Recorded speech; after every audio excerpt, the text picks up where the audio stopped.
Why do you keep saying it's okay when you have resentment? And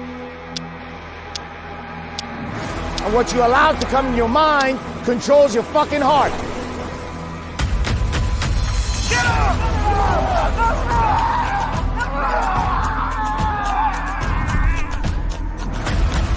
A man's word right now doesn't mean shit.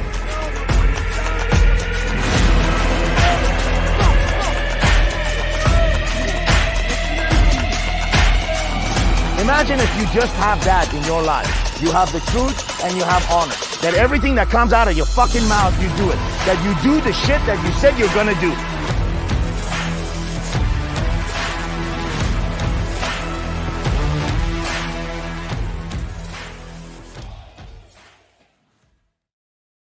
Hello and welcome back to the Warrior Week podcast. I am Coach Max. This is our coach, Coach Sam. How you doing today, Coach? Hey, how you doing, man? Very good. Today, Coach, I wanted to talk about the enemy of envy. And it seems like it has a lot of components in there where, one, I'm envious of others. I'm also envious of what I don't have. And then also it also builds in like resentment that kind of gets laid inside there. And really my question is again, you know, this is a huge fucking enemy that will actually not allow men to move forward because they get so stuck on the shiny object that's across the fucking way. You know, how do we address fucking envy? How do we look at this? You know, I think we have to absolutely look at the mechanical components of it. And if you break it down, the mechanical components of it, it originates from the engine itself. And the engine itself is our brain. And if you take the brain and the function of brain, the only function of the brain is to compare. The brain is a machine of comparison. In fact, nothing exists without comparison for the brain, and the mind cannot survive without comparison.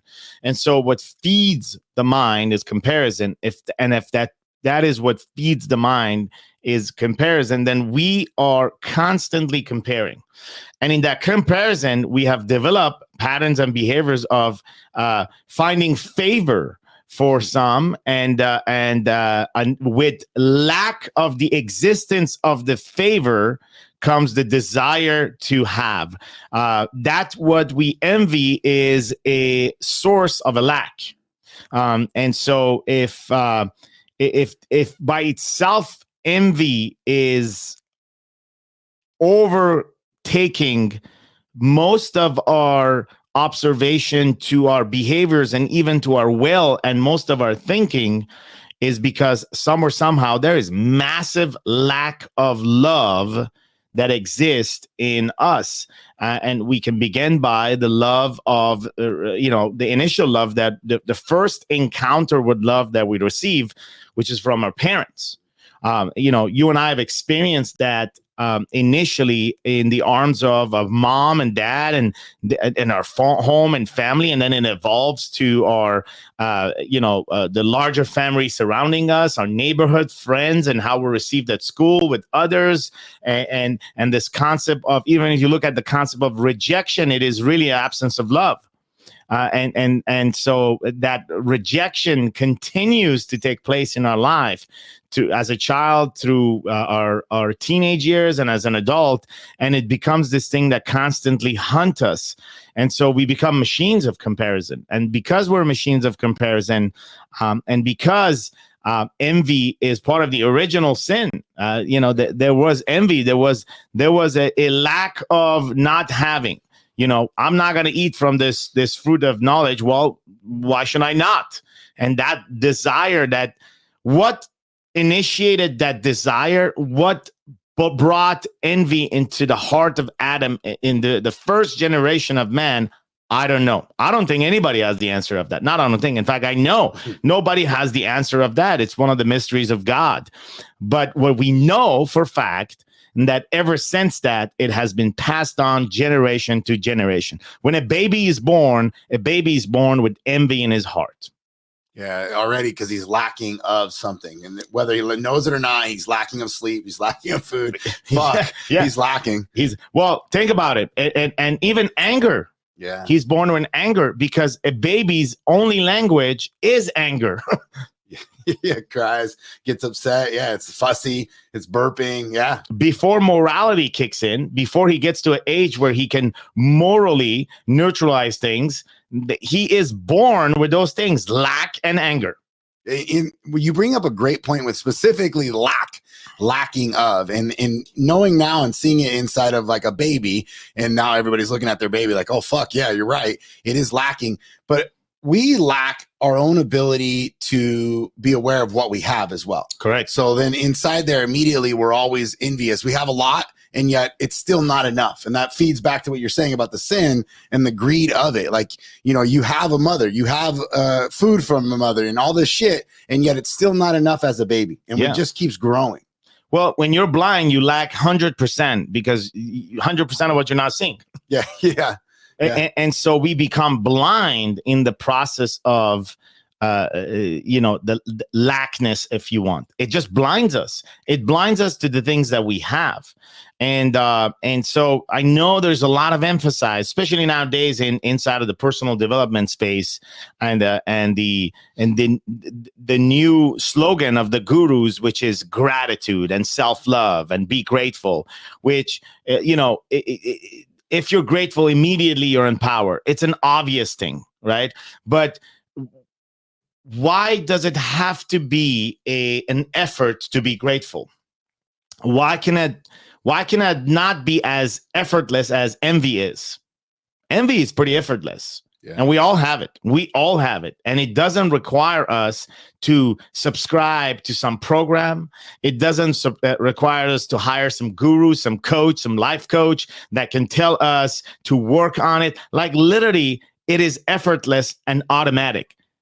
Why don't we ask ourselves that question? How come being grateful is not automatic and effortless? How come there's a consciousness effort required to be grateful, and after that we've seen the fruit? Because I believe that's just you have lack, and the contrary of the position of lack is not gratefulness but is joy. So you often heard this, that comparison is a thief of joy. Now it all makes sense, right?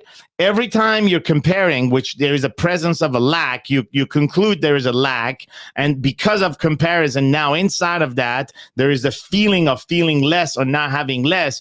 You have just robbed away from the position of joy. And we are great thieves of joy. We are programmed to steal joy away. And from time to time, we are grateful. And when we are, for a moment of time, we taste that and we go back in lacking. Yeah, we'll take joy from somebody else. Someone else is doing real well. Suddenly we'll shit in their cereal bowl and be like, oh, no, that's too much. You're doing too much. You should be able to do that easier. That's you right. should be way more successful than when you are. Like, we'll fucking take joy right away. And that's, I guess, where you're right. This ability to be grateful is work. Well, what about the ability to understand your enviousness, if you will? That should be what it should be talked about. Is, are you self-aware of your envy? Obviously not, because everybody thinks they're good. Yes. And that's the point where we say, bro, you're not good. I'm not good. Humanity is not good. This is the big debate. And everybody wants to say, no, there's a good in a person, and we are good and good and good. We should focus on the positive. Unless we come to the realization that there is nothing good in us without Christ, we are fucked to the loop of self-development and self-pampering and really self-talk and truly putting the self as the God that we have now created. And we obey to the self. The actual working on the self becomes nothing but the self. And in that space, you can be vulnerable. And many can be vulnerable, and they can be honest about their fuck ups. They can be truthful about the things that they've done. And they could be absolutely honest, but they're absolutely not relevant, because the only relevancy is that we are not good. We're not good today. We're not good tomorrow. We're not good. The nature is not good. Why? Because we are born with envy. We are born with anger inside of us. And so what's the solution? What the solution is to find the good news. The solution is to find Christ that could actually take that is not good and add to it. This by itself, it may seem that it's a very simple solution. Some may completely understand what this is. Many may have no idea what this is, right?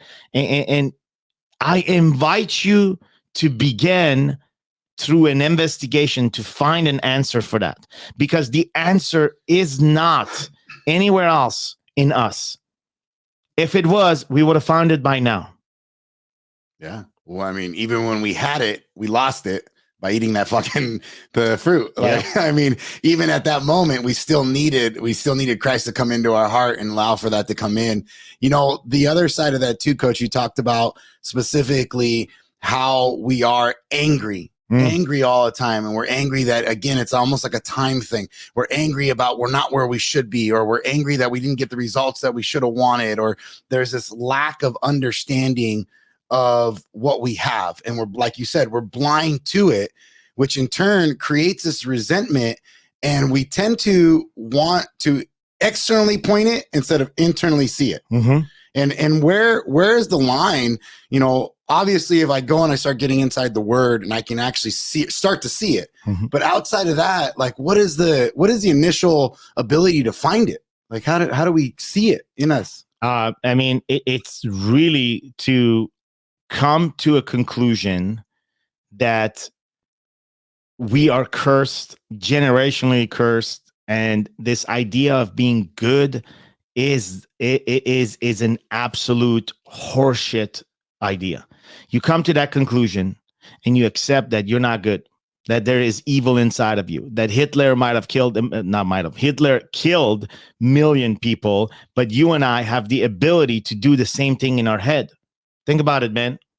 I can kill 1 million people in my head. My thoughts can actually do that. You can do that. Yeah. So if you and I can do that, that means we can go to that place that there is evil inside of us.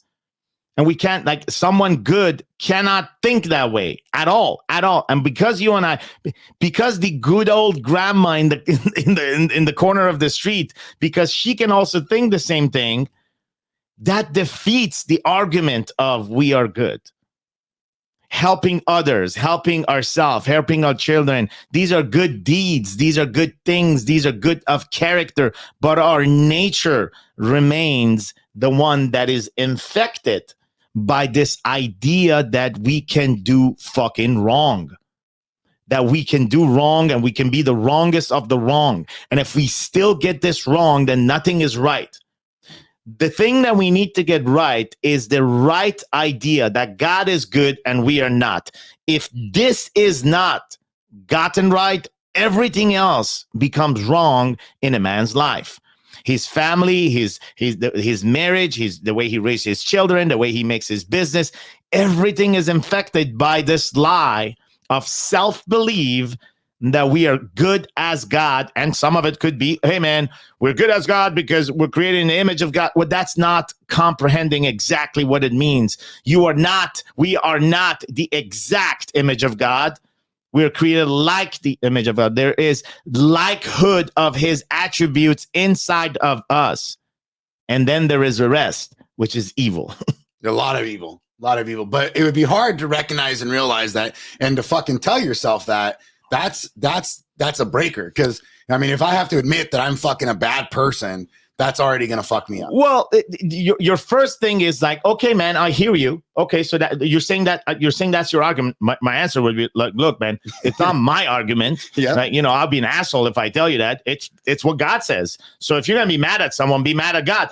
I would agree with you if that would be an argument of mine. Then I'm imposing my ideas in you. I'm just saying what God is saying. You want to be mad, take it to God, and that's the whole point. Yes. If you're like, okay, bro, so I want to know this. I want to know that you owe it to yourself to get into the Bible and to read Genesis 1-3 and find out the foundation of truth.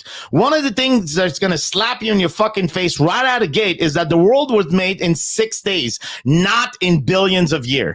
And your mind, my mind, all of us was programmed in school with the theory of evolution, with the fact that, evolution is how we got here. And at the same time, motherfucker will go to a church and believe that evolution got here. You see the contradiction? You ain't go to church, man.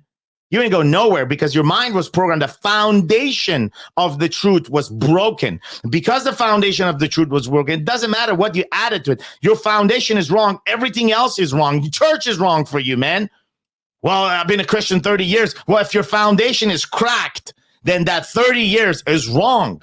Is wrong. If you get this wrong, you get everything else wrong.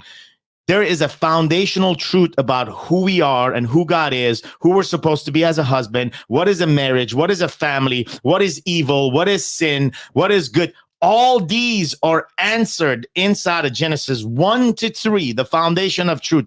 The fucking problem is you haven't picked it up to read it. Why? Because, look, it's all false. It's all changed. Somebody else wrote that. It's brainwashing, blah, blah.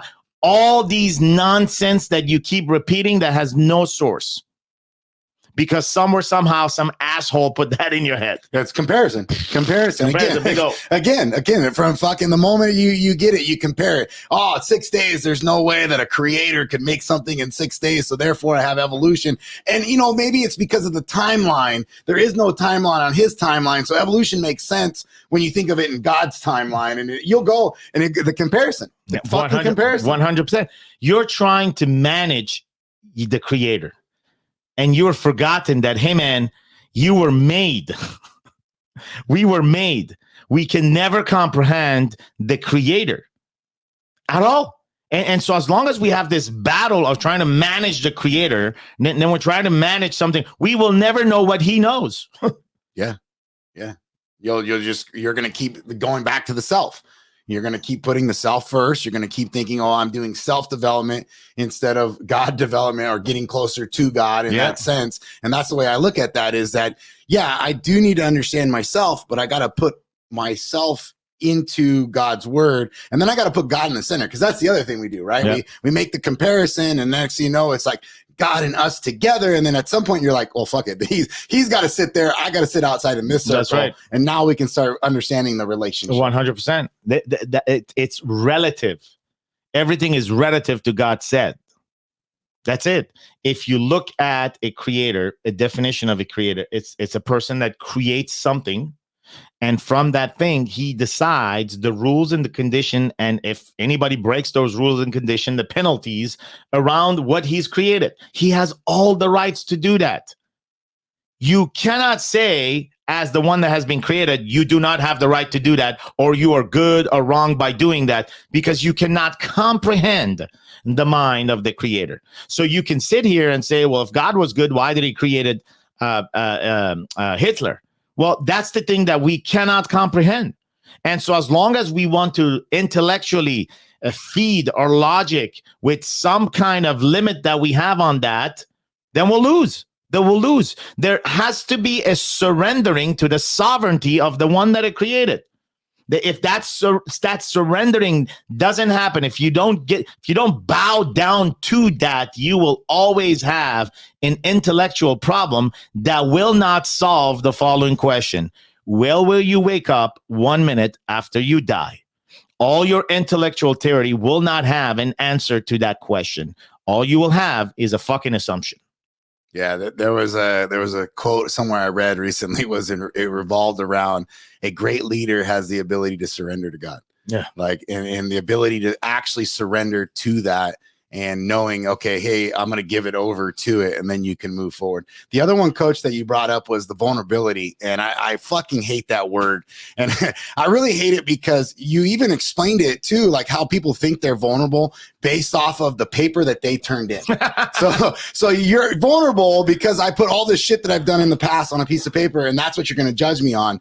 But true vulnerability is taking that back to surrendering to God, and like God knows it all. That's right. And that's what I like. It fucking bothers me with the self-development world when it comes to vulnerability, because you're only vulnerable to what you're willing to give. Right. So if you're truly vulnerable, you would actually have everything you fucking ever did wrong, because we're bad people, and then you would turn that in and be willing to take that. Well, don't forget that vulnerability feeds human connection. Yeah. So how is it that you and I connect together? You and I are going to connect with each other at the deepest level once you start sharing pains that you have.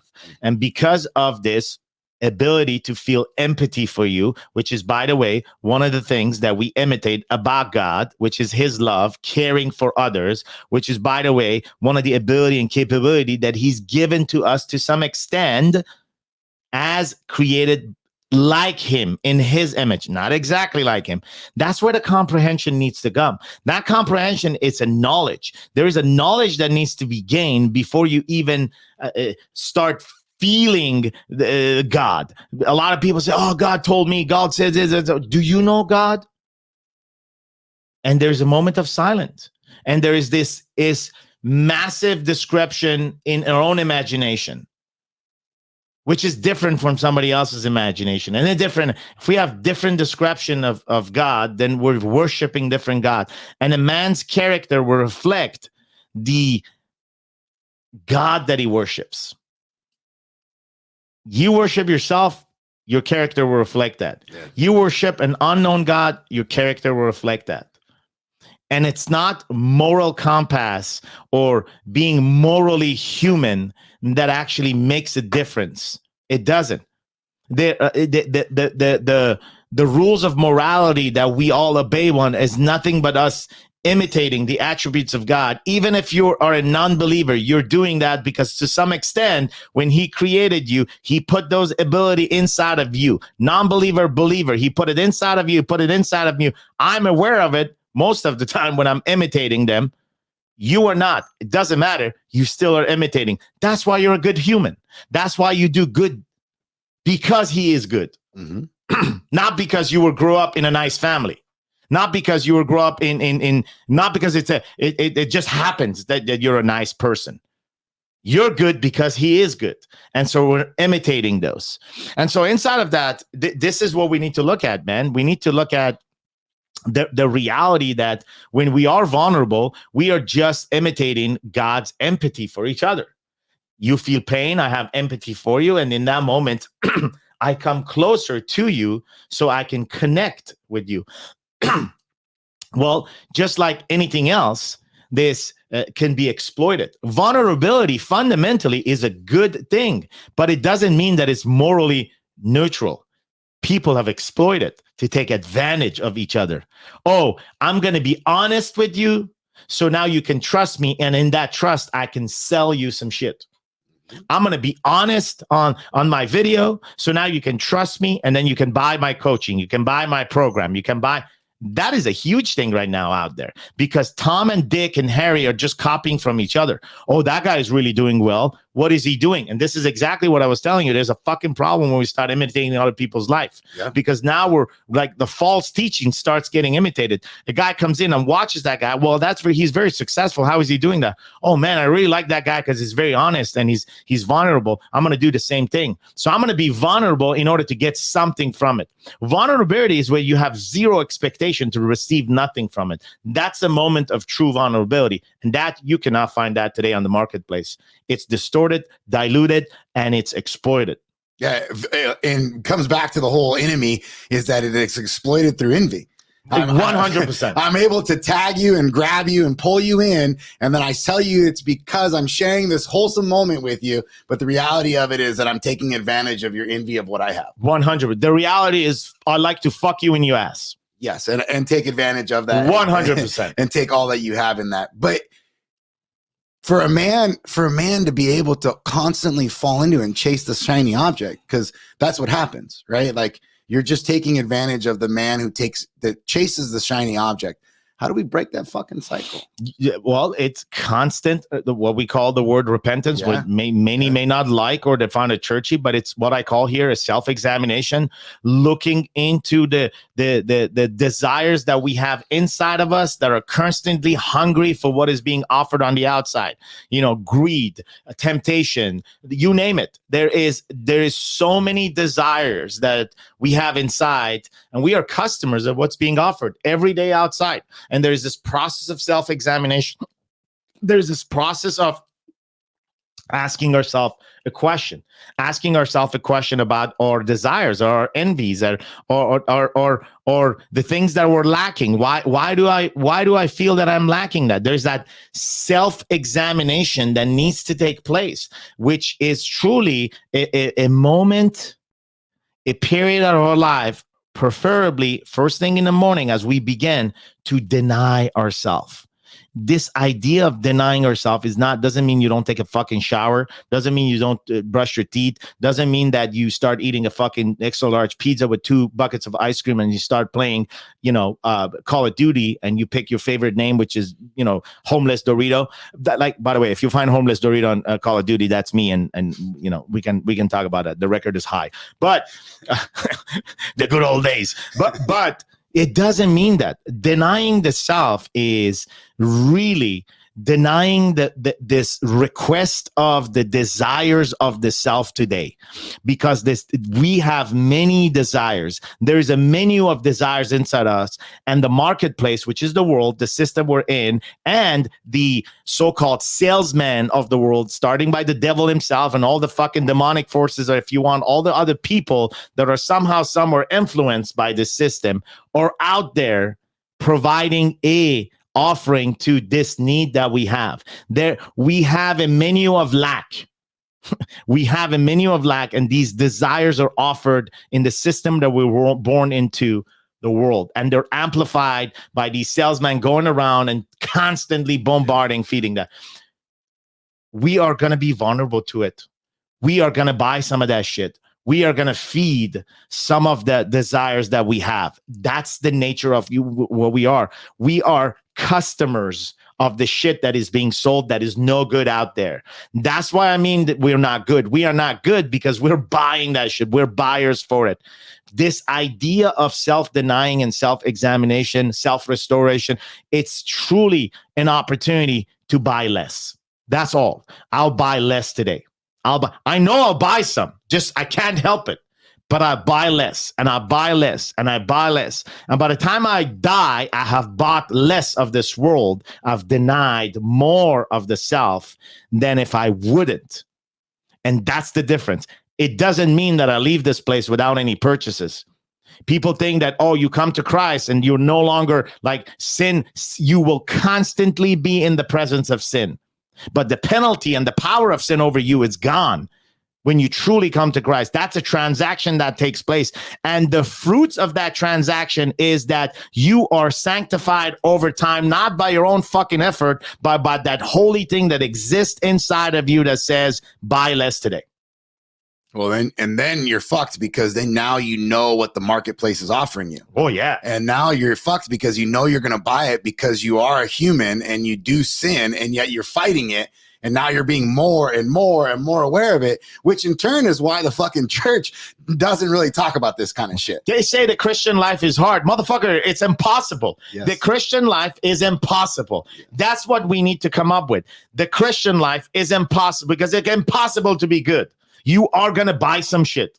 Yes. And the more you recognize that you're buying shit, the more you buy less. Well, less. Before, you didn't know you were a buyer. You're just buying all this shit. Then one day you realize, oh, fuck, this shit is no good. And then you recognize, oh, man, I'm a buyer. Now that you know you're a buyer, then it's like, But then if you rely on your own effort to control, discipline, you'll fail. You'll buy more than ever. You'll fuck it up. But at the same time, when you believe, that Holy Spirit inside of you, the God himself will help you. It is with the help of God that you'll buy less, not with the help of self-development.